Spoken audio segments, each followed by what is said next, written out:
오늘 첫 번째 1강인데요. 모세오경 안에서 우리가 레위기를 봐야 합니다. 그래서 첫 번째 질문은 모세오경이 우리에게 던지는 질문은 여호와가 누구신가입니다. 그 답은 이스라엘의 하나님이고 왕이시다라는 겁니다. 모세오경이 우리에게 질문합니다. 여호와가 누구신가? 거기에 대한 답은 여호와는 이스라엘의 하나님이고 왕이시다라고 답합니다. 그 여호와께서 어떤 일을 행하셨는가? 말씀에 순종하면 복을 주시고 불순종하면 심판하신다라는 내용입니다. 그러면 성경 전체에서 주제는 무엇인가를 우리가 볼 수 있는데요. 성경 전체의 주제는 하나님 나라입니다. 예수 그리스도께서 신구약 성경을 완성하신 분으로서 주기도문에서 나라가 임하시옵소서라고 기도를 가르쳐 주셨죠. 그 나라가 하나님 나라입니다. 그래서 이 구약의 이스라엘의 민족적 나라의 완성이 아니고 신약의 예수 그리스도께서 말씀하신 우주적인 하나님 나라의 완성을 말합니다. 예수는 이스라엘이 순종하지 못해서 이루지 못한 그 하나님 나라를 자신이 죽으심으로써 순종함으로써 그것을 이루셨습니다. 그래서 빌립보서 2장 5절에서 너희가 그리스도 예수의 마음을 품으라라고 했죠. 그래서 신약의 핵심은 바울의 이신칭이 믿음으로 구원 얻는다 있지 않고 예수의 순종을 통한 하나님 나라의 완성과 예수의 인격을 따르는 성령의 열매를 맺음에 있습니다. 대부분이 멈추는 거예요. 이신칭이 믿음으로 구원받았다. 여기서 멈추거나 이것을 기초로 삼아서 이제 성경에 귀를 기울이지 않는데, 성경에서 말하는 것은 이신칭이가 시작이다. 구원이 시작이다. 그 구원을 왜 시작하게 하셨는가? 예수께서 순종하신 것처럼 우리도 순종해서 하나님 나라를 완성하고 그 예수 그리스도의 인격을 따르는 성령의 열매를 맺어야 한다라고 가르쳐 줍니다. 그렇다면 이런 성경 전체의 주제에서 모세오경의 주제는 무엇이고 레위기에 어떤 관련이 있는가 봐야 되는데요. 모세오경은 그 하나님 나라에서 핵심인 언약을 강조합니다. 하나님의 언약이 이 애굽 땅에서 이집트에서 구원해낸 이스라엘 백성에게 그 시내산에서 주어졌죠. 그래서 출애굽기 19장 5절 6절을 보면 세계가 다 내게 속하였나니 너희가 내 말을 잘 듣고 내 언약을 지키면 너희는 모든 민족 중에서 내 소유가 되겠고 너희가 내게 대하여 제사장 나라가 되며 거룩한 백성이 되리라. 너는 이 말을 이스라엘 자손에게 전할지니라 라고 합니다. 그래서 하나님이 구원해 내셨지만 언약을 맺으셨습니다. 그래서 하나님은 이스라엘 백성을 왕으로서 지키시고 이스라엘 백성은 종으로서 순종한다. 그럴 때 제사장 나라가 된다라고 말합니다. 그리고 그 시내산에서 주어진 언약을 유지하기 위해서 레위기에서 제사 제도를 주신 겁니다. 그러면 이 레위기의 제사 제도의 의미가 무언가인데, 제사 제도의 핵심은 속죄입니다. 속죄는 하나님의 통치를 받는 하나님 나라로 들어가기 위한 준비 단계이고 시작이고 수단입니다. 그렇다면 이 레위기의 제사가 구약을 완성하신 예수 그리스도와는 어떤 관련이 있는가 우리가 봐야 되는데요. 레위기의 모든 속죄 제사는 예수 그리스도의 십자가의 죽으심을 통해 완성되었습니다. 히브리서 10장을 보면요. 10절에 이 뜻을 따라 예수 그리스도의 몸을 단번에 들이심으로 말미암아 우리가 거룩함을 얻었노라. 제사장마다 매일 서서 섬기며 자주 같은 제사를 드리되 이 제사는 언제나 죄를 없게 하지 못하거니와 오직 그리스도는 죄를 위하여 한 영원한 제사를 드리고 하나님 우편에 앉으사 그 후에 자기 원수들을 자기 발등상이 되게 하실 때까지 기다리시나니 그가 거룩하게 된 자들을 한 번의 제사로 영원히 온전하게 하셨느니라. 그래서 구약의 모든 제사가 예수 그리스도를 바라보는 거고 예수 그리스도가 그 구약의 모든 제사를 완성하셨습니다. 그럼 이 속죄 제사 혹은 이 속죄의 궁극적인 의미가 무엇인가, 우리가 그 의미를 잡고 번제, 소제, 화목제, 속죄제, 속건제를 살펴봐야 돼요. 너무 디테일로 들어가면 안 됩니다. 먼저 신학적 주제를 잡고 들어가야 되는데, 이 넓은 의미의 구원이나 좁은 의미의 속죄 또는 더 좁은 의미의 구원 가지 않음이 중요한 게 아닙니다. 예수 그리스도의 속죄함을 받아서 이전에 할 수 없었던 순종을 하게 된다는 겁니다. 성령의 도우심으로 말미암아 하게 된다는 겁니다. 그래서 좁은 의미로는 한 개인이 예수의 인격을 닮아가는 겁니다. 성령의 열매를 맺는 거죠. 넓은 의미로는 예수 나무에 붙어 있는 겁니다. 그리고 예수나무에 붙은 다른 가지와 연합하는 공동체를 이루어가는 것, 더 넓게는 온 우주가 예수의 통치 아래에 들어오게 하는 선교 사명을 감당하는 데까지 가는 것이 속죄의 의미예요. 속죄를 좁게 보면 안 된다는 겁니다.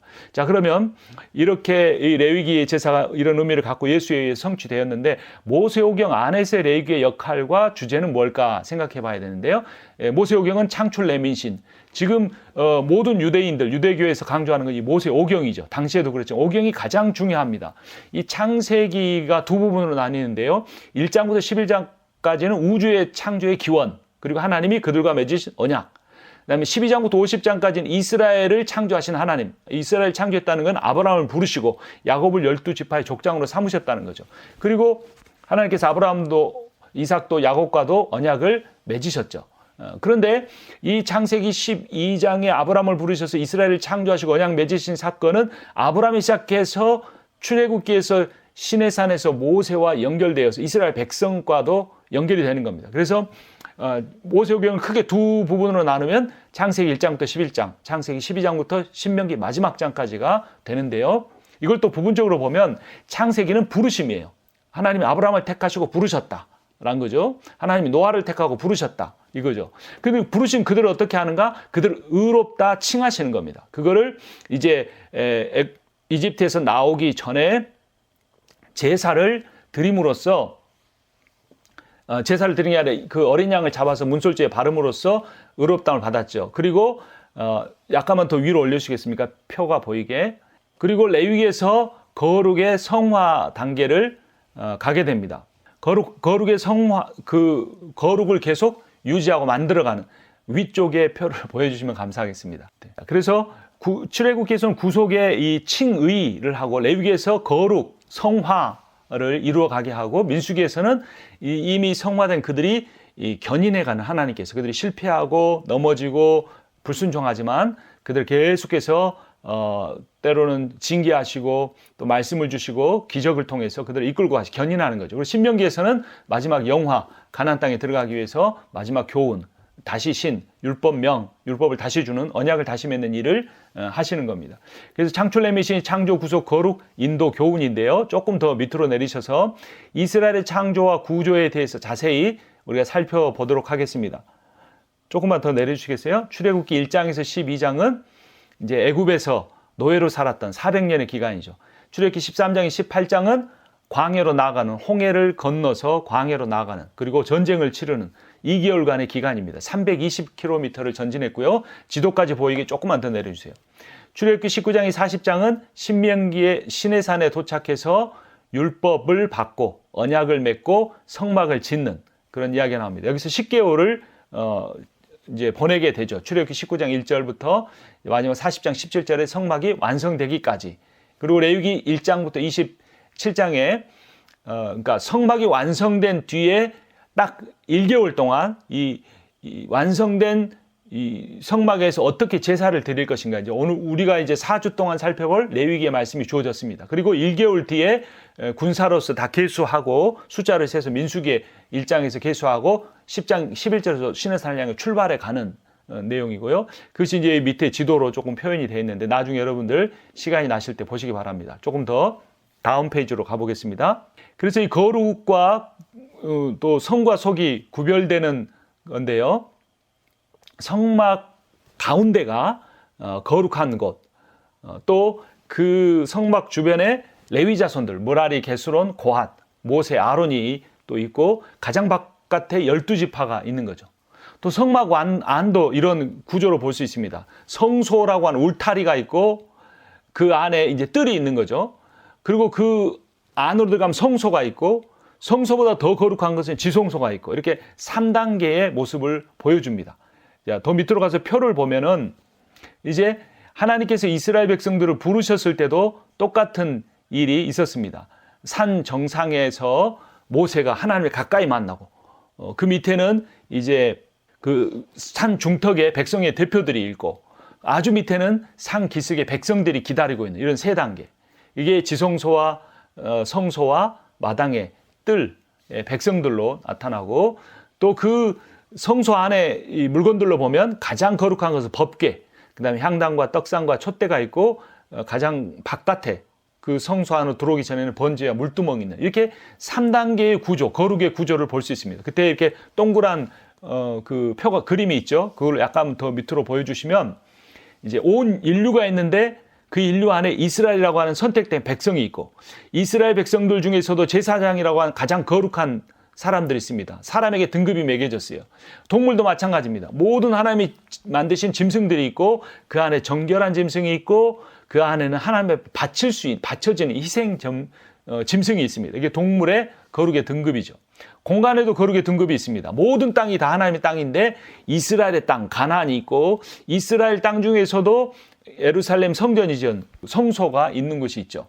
또 시간에도 거룩의 등급이 있습니다. 모든 날이 다 거룩하고 하나님의 날이지만 제7일째 안식일에 절기가 있고 1년에 한 번 갖는 속죄일에는 더 큰 하나님이 거룩하게 만드는 시기가 있습니다. 그래서 레위기의 가장 중요한 주제는 거룩이죠. 이런 거룩이라는 관점을 하나님의 언약을 유지하기 위한 하나의 기준으로 봐야 되고 하나님의 언약이란 무엇을 위해서 필요하다고 그랬습니까? 바로 하나님 나라를 유지하기 위해서다라고 하는 성경 전체의 관점과 모세오경의 관점에서 우리가 레위기를 보도록 하겠습니다. 밑으로 볼까요? 책 이름은 레위기, 영어로는 레비티커스죠.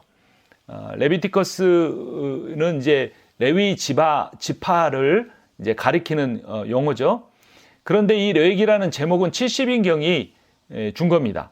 히브리어 성경의 제목은 그 책의 첫 번째 나오는 단어예요. 그래서 히브리어 성경으로 보면 뭐라고 되어 있습니까? 와이크라라고 되어 있어요.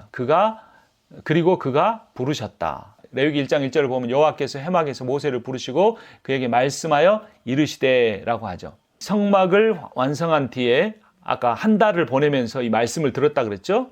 그리고 나서 진군하죠. 가나안 땅을 향해서. 근데 그 한 달 동안에 하나님께서 모세에게 성막 제사에 관한 규례를 주시는데 그것을 주시기 전에 하나님께서 모세를 부르셨다. 그리고 그에게 제사 제도를 가르쳐 주셨다라는 거죠. 그래서 이게 원래 책 제목입니다. 그러니까 이 레위기에서 가장 중요한 건 뭐겠어요? 히브리어 제목이에요. 하나님이 부르셨다. 가까이 부르셨다. 이게 레위기 핵심입니다. 근데 부르신 하나님은 거룩하고 부름받은 모세와 이스라엘 백성은 거룩하지 않기 때문에 어떻게 해야 되는가? 그 부르심에 대해서 거룩하지 않은 백성과 모세가 죽지 않고 하나님과의 관계를 회복하고 잔치를 벌이기 위해서 어떻게 해야 되는가라고 하는 겁니다. 그러니까 얼마나 이게 철학적이고 문해적인 첫 단어들로 제목을 잡고 있는가를 알 수 있습니다. 주제는 뭐냐면 예물, 코르반입니다. 레위기의 질문인데요. 어떻게 죄인이 거룩하신 하나님께 나아갈 수 있는가? 라는 질문입니다. 거기에 대한 답은 코르반인데요. 코르반이 가깝다. 두 인격 사이가 가깝다 이런 의미예요. 근데 이 코르반이 명사형으로 케레브인데 케레브는 사람의 내장, 심장, 가슴, 인격, 지정이 온 마음이 담긴 인격을 상징합니다. 또 동사 카라브는 하나님께 가까이 가다라는 의미를 그래서 여기 이제 레위기에서 계속 반복되는 내용이 있는데요. 예물을 가져오려거든 이라는 표현이 있어요. 야크리브, 코르반 가져오다가 카라브 예물이 코르반인데 하나님께 가까이 오려거든 이라는 의미예요. 그러니까 예물이 중요하다는 게 아니죠. 예물이 주제 코르반이지만 그 코르반이 의미하는 건 뭐다? 하나님께 가까이 온다라는 거예요. 예물이 왜 필요한가? 하나님께 가까이 가기 위해서이기 때문에 예물을 가져오려거든요. 하나님이 고기가 드시고 싶은 게 아닙니다. 하나님이 그 어떤 짐승을 죽이는데 희열을 느끼시는 분이 아닌 겁니다. 그 짐승의 희생을 통해 사랑하는 이스라엘 백성을 여러분을 가까이 두기를 원하시는 거예요. 이 시간에도 하나님이 여러분을 가까이 두시기를 원하는 거예요. 말씀을 지식으로 배우는 것이 중요한 게 아니라 내 마음이 하나님께 가까이 돼야 되는 거예요. 내가 하나님 앞에 어떻게 더 가까이 갈 수 있는가? 레위기의 말씀을 통해 더 가까이 간다 이거예요. 그래서 레위기의 말씀은 수단이 돼야 돼요. 코르반이 돼야 되는 거예요. 근데 그 코르반이 재물이 중심이 되어버리면 안 되는 거죠. 레위기의 공부가 지식이 우리의 중심이 되어버리면 안 되는 겁니다. 목사기 때문에 이게 필요하죠. 필요한 지식이죠. 잘 알아야 합니다. 하지만 우리는 이 레위기를 통해 내가 먼저 인격적으로 하나님께 더 가까이 가는데 마음이 있어야 돼요. 그게 우리가 존재가 변화되는 겁니다. 지식을 가르치면 성도가 지식만 쌓아주는 거예요. 그러나 목사가 하나님을 만나서 말씀을 전하면 그 말씀을 통해서는 성도들이 하나님을 만나는 겁니다. 목사가 회개하며 선포하면 백성들이 회개하는 겁니다. 목사가 화를 내며 그 청중을 가르치면 그 청중에게도 화만 쌓이는 겁니다. 그래서 레위기의 핵심은 뭐다? 코르반이다. 재물을 가져오려거니다. 그 말은 하나님께 가까이 오려거든 이 핵심이라는 겁니다. 자, 또 다른 주제는 뭐냐? 거룩입니다. 카다시. 이 카다시는요, 레위기의 주제일 뿐만 아니라 창세기의 주제이기도 합니다. 하나님이 창조를 어떤 식으로 하셨습니까? 빛을 만드셔서 빛과 어둠을 나누셨다. 카다시 하셨다. 하나님이 이 온 물로 가득한 세상에 물을 한 곳으로 모아서 육지와 물을 카다시 하셨다. 구별하셨다. 창조의 방법도 카다시, 구별이에요. 그런데 아까 그 3단계 구별이 있었죠. 산 밑에, 산 중턱, 산 기슭. 그 다음에 온 이스라엘, 온 세상 사람들, 이스라엘 제사장 이런 식으로 단계가 있었는데 이게 구별이에요. 구별. 근데 이거는 신분제가 아닙니다. 이건 완전함, 하나님을 향해 더 가까이 가기 위한 과정을 의미합니다. 그래서 이 거룩이 레위기가 강조하는 주제인데요. 레위기 19장 2절을 보면 너희는 거룩하라. 이는 나 여호와 너희 하나님이 거룩함이니라. 출애굽기 20장 4, 5절 너를 위하여 새긴 우상을 만들지 말고 또 위로 하늘에 있는 것이나 아래 땅에 있는 것이나 땅 아래 물속에 있는 것에 어떤 형상도 만들지 말며 그것들에게 절하지 말며 그것들을 섬기지 말라. 태초에 하나님이 천지를 창조하시니라. 아까 드린 말씀 천지 창조도 거룩, 구별이었다는 거죠. 구별해 놓는 것. 사람은 스스로 거룩해질 수가 없습니다. 거룩하신 하나님만이 우리를 거룩하게 하실 수가 있습니다. 그래서 그 거룩하신 하나님이 제사를 통해 사람의 죄를 속하여 주시고 관계를 회복하여 우리를 거룩하게 해주시는 겁니다. 그래서 내가 거룩하게 되는 게 아니라 우리는 계속 거룩하지 않을 수밖에 없지만 거룩하신 하나님의 임재 안에 있을 때만 거룩합니다. 그래서 이제 이 레위기가 어떤 성화도 연결시킬 수 있는데 단계를 생각하면 안 됩니다. 단계의 성화는 없어요. 원으로 생각해야 합니다. 원 안에 있으면 거룩하고 원 밖에 나가면 거룩하지 않고 들락달락하죠. 그 원한이 뭐냐? 하나님의 임재다라는 겁니다. 우리는 절대로 우리 스스로 아무리 내공을 쌓고 아무리 성경을 읽고 아무리 설교를 잘하고 아무리 헌금을 많이 하고 아무리 봉사를 잘해도 거룩해지지 않아요. 오히려 더 외식합니다. 더 위선하게 됩니다. 우리는 언제든지 그걸 다 털어버리고 하나님 안에 거해야 돼요. 시편 73편 23절을 보면 하나님께 가까이 함이 내게 복이라. 하나님께 가까이 가는 것, 하나님 임재 안에 있는 것. 출애굽기 19장 6절에 너희가 내게 대하여 제사장 나라가 되며 거룩한 백성이 되리라. 너는 이 말을 이스라엘 자손에게 전할지니라. 레위기 20장 26절 너희는 나에게 거룩할지어다. 이는 나 여호와가 거룩하고 내가 또 너희를 나의 소유로 삼으려고 너희를 만민 중에서 구별하였음이라. 구별한다, 거룩하다 이 단어가 똑같은 의미입니다. 제사의 핵심은 하나님의 거룩한 영광과 제사를 드리는 사람의 온전한 마음이었다라는 겁니다. 사실 여러분들이 제 강의를 이 강의한 보면서 따라오기는 힘드실 거예요. 어차피 강의하는 여러분들에게 주어지기 때문에 그냥 눈 감고 들으셔도 됩니다. 그냥 이게 이 말씀 자체가 여러분들한테 이렇게 들어올 수 있도록 해야지. 제가 어디를 보는지 여러분 찾기가 너무 어려우시거든요. 그러다 보면은 강의 내용은 다 놓쳐버립니다. 그러니까 어차피 공부는 강의안 갖고 하셔도 되고 녹화도 하니까 나중에 그걸 받으시면 되고요. 그냥 말씀 자체를 한번 들어보십시오. 성령께서 뭐라고 하시는지. 자, 제사의 핵심은 3번 하나님의 거룩한 영광과 제사를 드리는 사람의 온전한 마음이었어요. 이사야서 1장 12절 15절 너희가 내 앞에 보이러 오니 이것을 누가 너희에게 요구하였느냐 내 마당만 밟을 뿐이니라. 헛된 재물을 다시 가져오지 말라. 너희가 손을 펼 때 내가 내 눈을 너희에게서 가리고 너희가 많이 기도할지라도 내가 듣지 아니하리니 이는 너희의 손에 피가 가득함이라 라고 하십니다. 자, 제사의 형식은 있지만 제사의 내용이 없었어요. 재물을 가지고 가긴 하지만 하나님께 가까이 가는 것이 없었어요. 오늘날 우리의 예배가 그렇지 않은가 돌아봐야 합니다. 예배당도 있고 예물도 있고 성도도 있고 말씀도 있지만 하나님의 임재만 없는 예배가 될 수 있다는 겁니다. 거룩, 카도시는 하나님의 본질적 속성이고 영광, 카바드, 무겁다는 뜻인데요. 이것은 본질적 속성이 겉으로 드러나는 겁니다. 하나님이 거룩하다. 이 말의 의미를 여러분 레위기를 통해 잘 이해하셔야 합니다. 하나님이 거룩하시다는 게 무엇인가 잘 생각해야 되는데요. 제가 답만 미리 말씀을 드리면 거룩이란 사랑입니다. 이 세상 어디에도 존재하지 않는 사랑. 인간이 항상 목말라하고 찾아 헤매는 사랑. 그 사랑을 찾지 못해 돈이나 명예나 성공과 바꿔버린 그 사랑. 그것이 하나님의 유일한 하나님만이 가지고 있는 속성입니다. 그래서 하나님은 구별된 분이십니다. 그래서 그분이 거룩하신 거고 그분의 사랑이 영광으로 드러날 때 그 거룩이 사랑으로 드러날 때 영광이라고 하는 겁니다. 그래서 하나님께 성막을 지으신 뒤에 그 영광이 성막 위에 구름 기둥과 불 기둥으로 나타나 이스라엘 백성을 이끌고 가셨습니다. 구름 기둥과 불 기둥은 하나님의 사랑을 의미하죠.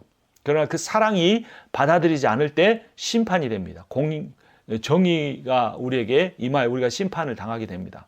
그래서 우리가 두려워야 되고, 아까 말씀대로 이신칭이라는 것을 과거의 어떤 하나의 사건으로 못 박아버리고, 사람이 주관적 확신을 가지고 못 박아버리고 구원받았다고 하면서 우리가 하나님을 두려워하지 않을 때 하나님의 사랑도 아무런 의미가 없고, 그 하나님의 사랑이 우리에게 영향력을 미치지 못합니다. 그리고 사람이 생각하기에 좋은 우상들을 교회 안에 두고 그것을 하나님이라 부르면서 그것을 더 얻기 위해서 살아가는 그런 잘못을 범하기가 쉽습니다. 그것이 바로 레위기의 제사 제도가 주어졌지만, 하나님께서 이사야 선지자를 통해, 많은 선지자를 통해 그 제사 제도와 제사를 드리는 성전을 다 허물어 버리겠다고 말씀하시고 바벨론을 통해 완전히 불태워 버리신 것.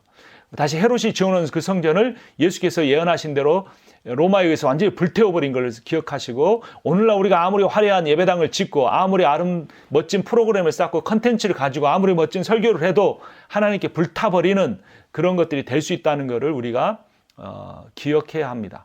자, 그래서 이제 5대 제사와 7대 절기가 나옵니다. 크게 보면 큰 3번에. 그래서 5대 제사는 결국 용서에 대한 의미를 갖고요. 7대 절기는 새로운 관계를 의미합니다. 제사는 거룩하신 하나님과 죄인 인간 사이의 관계 회복을 위한 것이죠. 죄 용서를 위해 제물이 필요한 겁니다. 그래서 구약에는 짐승이 제물로 바쳐졌고, 신약에서는 예수께서 제물이 되셨습니다. 제물이 된 것이, 예수께서 제물이 된다는 게 얼마나 비참한지 우리가 그 번제를 배울 때 한번 자세히 보도록 하겠습니다. 근데 중요한 것은 겉으로 드러나 보이는 관계가 아니라 겉으로 보이지 않는 내면적 관계라는 겁니다. 예수님 말씀하셨습니다. 마태복음 5장 17절에 나는 율법을 폐하러 온 것이 아니다. 완전하게 하려 함이다. 구약의 제사는 폐지되었지만 용서와 관계 회복은 예수 그리스도를 통해 완성되었다는 겁니다. 제사 제도가 의미하는 게 뭐라고요? 용서, 관계 회복이에요. 그래서 우리의 예배가 용서가 선포되지 않고 우리가 예배를 드림으로 서로를 용서하지 않는다면 그것은 가짜 예배입니다. 종교적 예식과 다를 바가 아무것도 없어요. 우리의 예배는 하나님과의 관계가 회복되고 사람과의 관계가 회복되는 것을 바라봐야 돼요. 예수가 그 일 위해 십자가에 죽으셨지, 우리가 죄를 마음껏 지을 수 있도록 면죄부를 주기에 십자가에 죽으신 것이 아닙니다.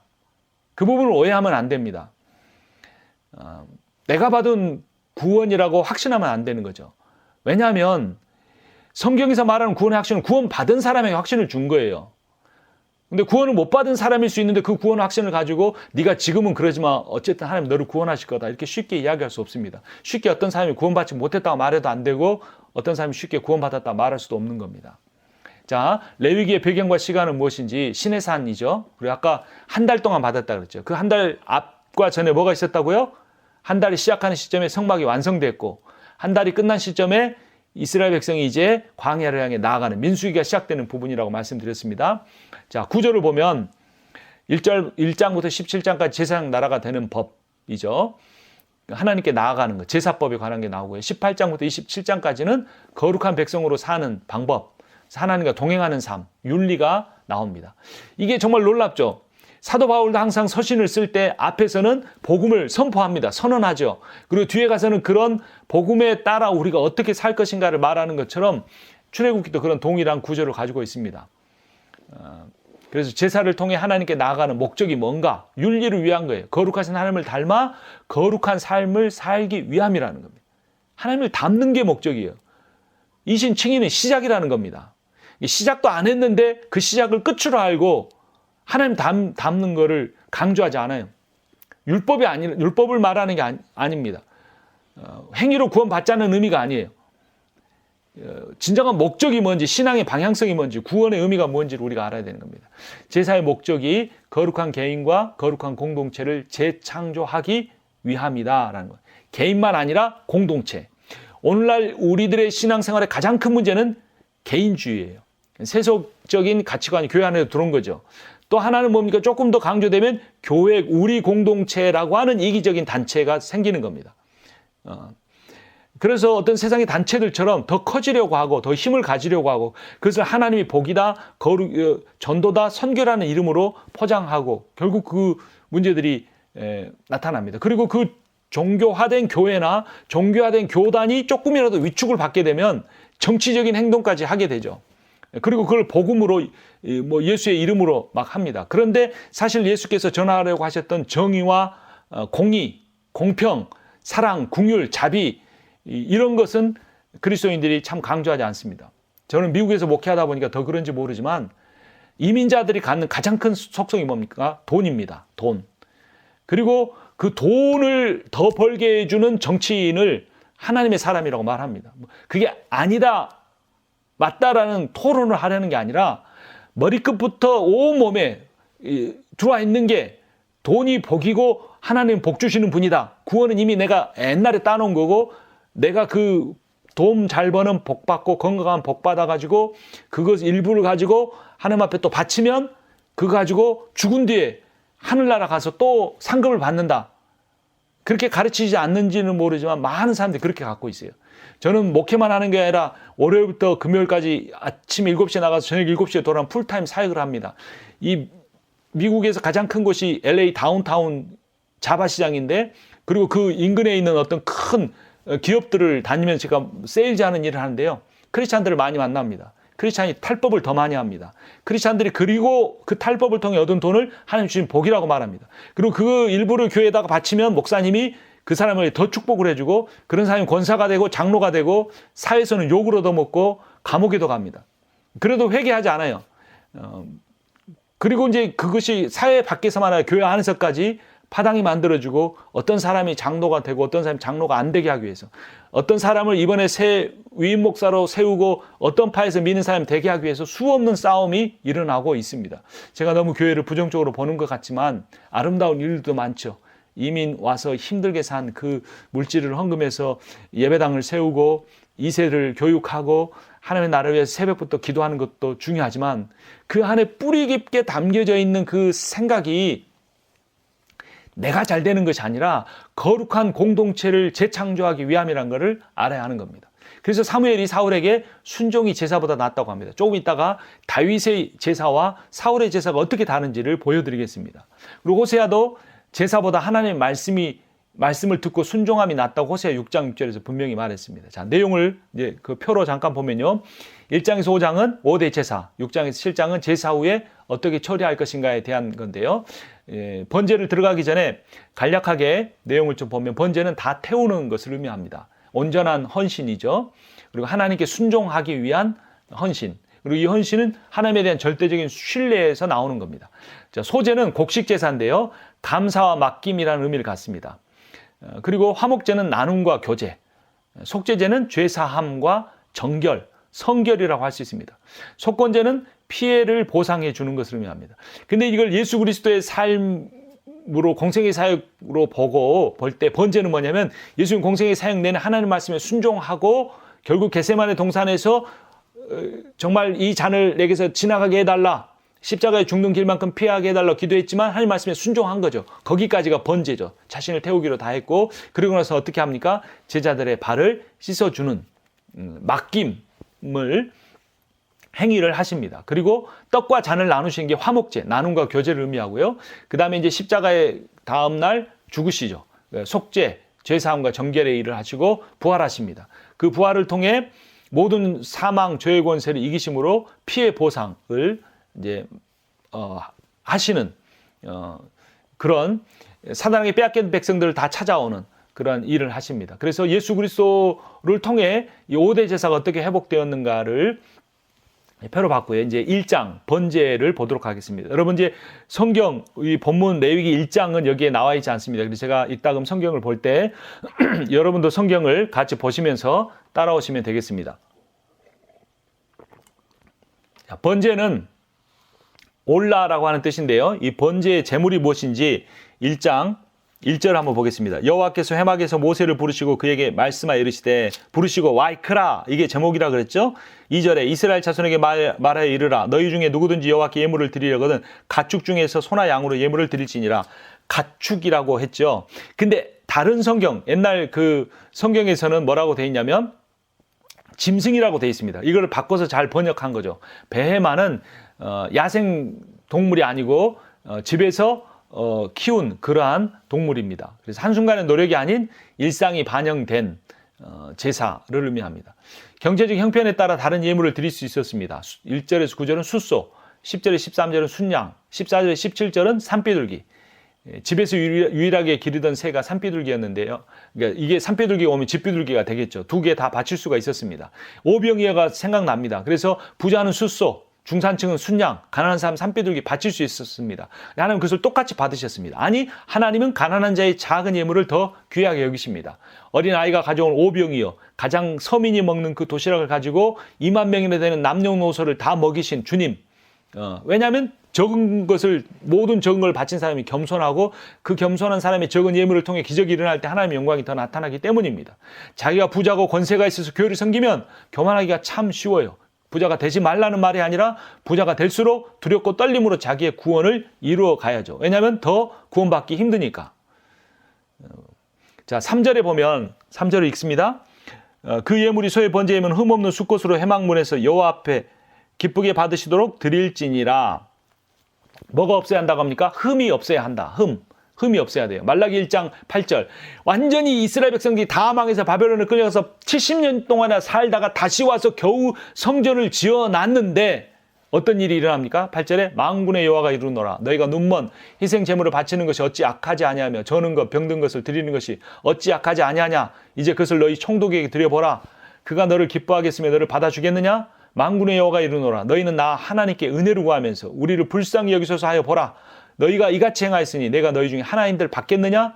만군의 여호와가 이루노라. 너희가 내 제단이 헛되이 불사르지 못하게 하기 위하여 너희 중에 성전 문을 닫을 자가 있었으면 좋겠도다. 내가 너희를 기뻐하지 아니하며 너희가 손으로 드리는 것을 받지도 아니하리라. 실제로 하나님은 제단 위에 제물을 불사르지 못하게 하도록 성전을 불살라 버리셨습니다. 구약의 성전을 2번씩이나 불사르셨다면 왜 오늘날 우리의 교회들은 불사르지 않으시겠습니까? 우리가 복음의 터 위에 서 있으면 두려워할 것이 없지만 복음의 터 위에 서 있지 않다면 두려워해야 합니다. 3절의 제물은 수컷인데요. 흠이 없다는 게 하나의 조건이 있었죠. 흠이 없다. 또 하나는 수컷이 한다. 흠 없다 수컷이다는 수컷은 더 좋은 거예요. 더 좋고 비싼 것으로 바쳐야 한다. 근데 이 말을 여러분 돈을 많이 헌금하십시오. 이렇게 부흥사 사용하면 안 되겠죠. 오히려 부유한 고린도 교회는 헌금하지 않았습니다. 근데 가난한 빌립보 교회는 예루살렘 교회에서 헌금을 했습니다. 빌립보 4장 18절 내게는 모든 것이 있고 또 풍부한지라 에바브로디도 편에 너희가 준 것을 받음으로 내가 풍족하니 이는 받으실 만한 향기로운 제물이요 하나님을 기쁘시게 한 것이니라. 가난한 사람들이 더 정성껏 바쳤다는 겁니다. 이 향기로운 제물이라는 이 표현을 바울이 쓴 표현이 구약적 표현이에요. 사도 바울은 구약에 정통했기 때문에. 자, 9절을 보겠습니다. 그 내장과 정강이를 물로 씻을 것이요 제사장은 그 전부를 제단 위에 불살라 번제를 드릴지니 이는 화제라 여호와께 향기로운 냄새니라. 여기서 향기로운 냄새다, 향기로운 제물이다, 똑같은 의미이죠. 이 향기가 어떻게 납니까? 번제가 히브리어로 올라인데 우연의 일치인지 우리나라 말로 올라가다예요. 히브리어로 올라인데 완전히 태우니까 향내가 올라갔어요. 이게 향기로운 제물이에요. 자, 이 번제를 아브라함에게 하나님이 바치라고 했죠. 누구였습니까? 이삭이었습니다.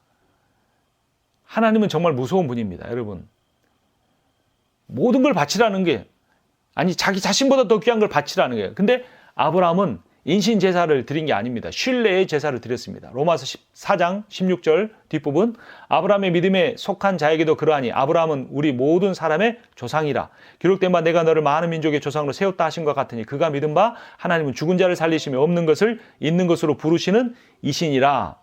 그가 백세나 되어 자기 몸이 죽은 것 같고 사라의 태가 죽은 것 같음을 알고도 믿음이 약하여지지 아니하고. 19절에 자기 몸이 죽은 것 같았는데도 아이가 날 것을 믿었던 것은 창조의 하나님을 믿은 겁니다. 근데 17절에 죽은 자를 살리신 것, 내가 이삭을 바쳐도 하나님이 살리실 것이다, 이렇게 믿은 건 부활의 하나님을 믿었다는 겁니다. 아브라함은 이 부활의 믿음과 창조주의 믿음을 두 개나 다 갖고 있었어요. 그래서 결국 이 번제, 아브라함이 바치려고 했던 이삭 번제라는 것은 신뢰의 제사예요. 하나님이 나를 만드셨단 말이에요. 하나님이 여러분을 없는 교회를 세우셨단 말이에요. 하나님이 여러분을 목회자로 부르셨단 말이에요. 그러면 하나님은 내가 다 죽은 것 같아도 살리실 수 있어요. 아니, 완전히 죽어버려도 다시 살릴 수 있어요. 이것이 믿음입니다. 목회자가 먼저 그런 믿음을 가져야죠. 그래서 그런 믿음 있는 사람은 다 바칠 수 있습니다. 그렇다고 해서 갑자기 재산 팔고 바치라는 의미가 아닙니다. 신앙은 비이성적인 게 아니에요. 그러한 자세와 마음과 태도와 열정이 있어야 한다는 거죠. 누가복음 21장을 보면 예수께서 눈을 들어 부자들이 헌금함에 헌금 넣는 것을 보시고 또 어떤 가난한 과부가 두 렙돈 넣는 것을 보시고 이르시되 내가 참으로 너에게 말하노니 이 가난한 과부가 다른 모든 사람보다 많이 넣었도다. 저들은 그 풍족한 중에서 헌금을 넣었거니와 이 과부는 그 가난한 중에서 자기가 가지고 있는 생활비 전부를 넣었느니라 하시니라. 전부를 넣었다 그랬는데요. 오늘 9절에 보면 뭐라고 나옵니까? 제사장은 그 전부를 제단 위에 불살라 번제를 드렸다. 이는 화제라 여호와께 향기로운 냄새니라. 여러분 전부를 불사르셨습니까? 온전히 드려보셨습니까? 우리를 불태운들 무슨 일이 일어나겠습니까? 그러나 하나님은 우리의 존재를 귀하게 여기셔서 우리의 마음이 전심이 하나님께 드려지기를 원하십니다. 전심이 내게 하나님이 있느냐라는 게 그게 예배예요. 예배당이라는 장소에 앉아서 주일 1시간 예배라는 그 시간에 국한되는 게 아니라 내 삶을 어디에 있든지 내 전심이 하나님을 향하여 드려져 있는 상태가 하나님께 향기로운 냄새라는 거예요. 여러분 삼겹살 굽는 냄새 얼마나 좋습니까? 근데 삼겹살이 타면요 지독한 냄새 납니다. 지독해요. 못 맡아요. 그러니까 이 번제는 메스꺼운 냄새지 향기로운 냄새가 아니에요. 그러나 하나님이 그것을 향기로운 냄새라고 하셨어요. 왜냐하면 다 태웠기 때문에. 다 태웠다는 건 뭐냐? 남겨두지 않았다. 하나님을 전적으로 신뢰했다라는 그런 의미를 갖습니다. 자, 번제에서 중요한 게 헌제자의 역할인데요. 3절을 다시 한번 봅니다. 그 예물이 소의 번제임은 흠없는 수꽃으로 회막문에서 여호와 앞에 기쁘게 받으시도록 드릴지니라. 누가 드리는 겁니까? 4절에 보니까 그는 번제물의 머리에 안수할지니. 그러니까 헌제자죠. 제사를 드리러 온 사람입니다. 끌고 왔어요. 안수도 했어요. 그를 위하여 기쁘게 받으심이 되어 그를 위하여 속죄가 될 것이라. 5절에 그는 여호와 앞에서 그 수송아지를 잡을 것이요. 여기 잡다 말은 손으로 쥐다는 게 아니라 죽인다, 도살한다 이 말이죠. 그러면 제사장은 뭐합니까? 그 피를 가져다가 회막문 앞 제단 사방에 뿌리는 것뿐이에요. 그럼 또 그는 그랬는데 이 그도 헌제자예요. 또 번제물에 가죽을 벗기고 각을 뜰 것이고 그러면 또 제사장은 뭐합니까? 제단 위에 불을 붙이고 불 위에 나무만 이렇게 때우고 있어요. 그리고 그 다 씻어놓은 제물들을 가지고 그 위에 태우기만 하는 겁니다. 그러면 또 9절에 보면 헌제자가 그 내장과 정강이를 물로 씻을 것이요. 그러면 또 제사장이 그 전부를 제단 위에서 불살라 번제를 드린다라는 겁니다. 그래서 이게 주어가 없는 부분은 헌제자고 그 제사장은 제사장이라고 분명하게 말을 한 겁니다. 자, 그래서 제사장이 안수한 게 아니고 헌제자가 안수했다는 게 중요합니다.